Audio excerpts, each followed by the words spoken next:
Alrighty, mates. How are we all doing? Here's a part 2 video based on World Oceans Day. So if you need more refresher on what I was talking about, you can watch my part 1 video that I made just a couple of minutes ago. So going back to what I was talking about in terms of,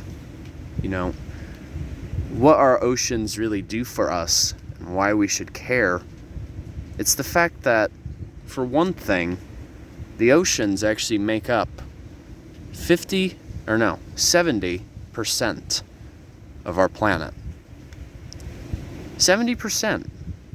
You figure that's over 2/3 of the planet. So you're counting, the Atlantic, the Pacific, the Indian, the Arctic. I mean, you're counting all of those.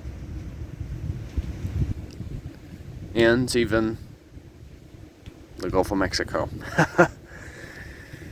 Which, the Gulf of Mexico is only a tiny portion of our oceans. So, going back on the subject, what's most fascinating about the 70% is the fact that our body is made up of 70% water.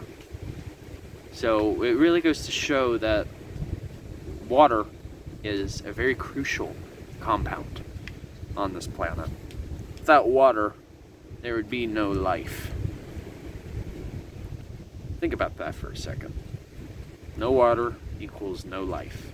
And as a matter of fact, there is no such thing as new water. So what I mean by that is there's never a creation of new water. It's impossible. So whatever water we have on this planet is what we have. So, for instance, this water out here in the Gulf, it could have been the very urine that belonged to our dinosaurs, back in the Triassic, Jurassic, and Cretaceous periods, ranging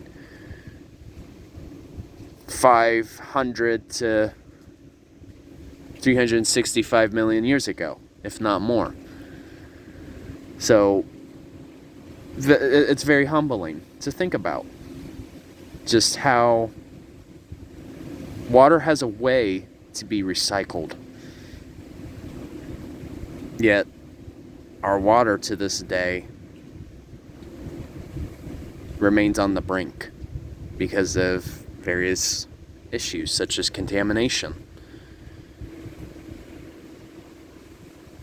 But with that being said, since the oceans make up 70% of our planet, they actually absorb up to 90% of the sun's rays. So that means the oceans have an amazing means of absorbing heat. Were it not for our oceans being here, it would actually be even warmer than it is right now, and actually making it even more unhospitable. Even though the Earth is a perfect distance from the sun, it would still be so much hotter.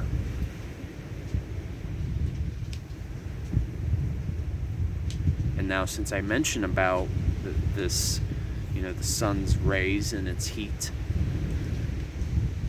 our oceans are also primarily responsible for transporting heat to different parts of the planet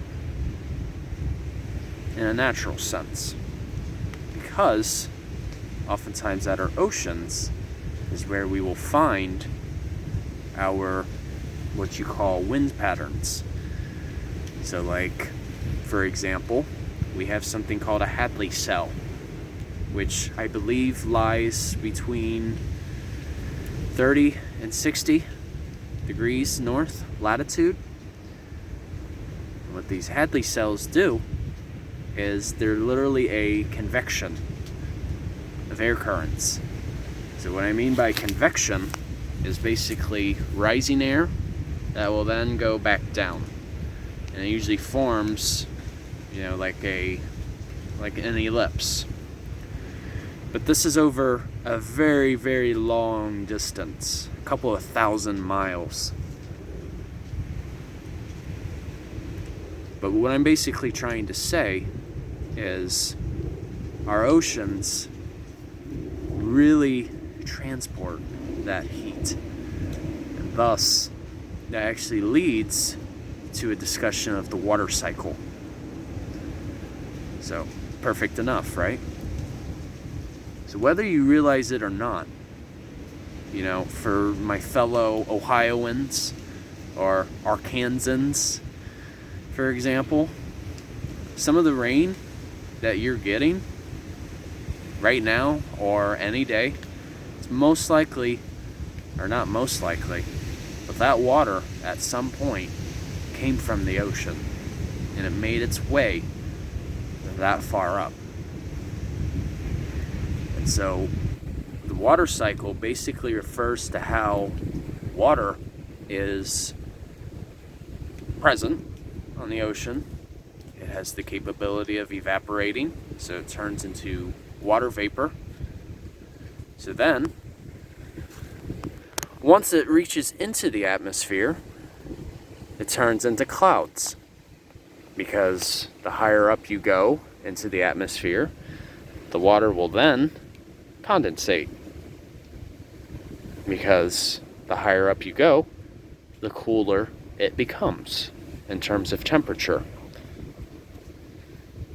And then, once it reaches a particular volume, we will have precipitation in the form of rain, snow, or even sleet, as an example. And pretty much the water will revitalize anything that has been absent of water, especially in the form of trees and even our aquifers. And then essentially the process starts all over again. It's the water cycle that really makes this world go round. And it all starts at the ocean. Quite amazing to think about, isn't it? So, I might actually have to do a part 3. Because, this is getting really in depth now. And I've already reached 8 minutes. So, bear with me. So, stay tuned for my part 3. Because, it's all being sequential. Ironic, because the water cycle, as I just mentioned, is sequential. So you could say I'm matching up with that. So, alright you guys, stay tuned for my part 3. And Journey on a Journey is outwards. Take care folks. See ya.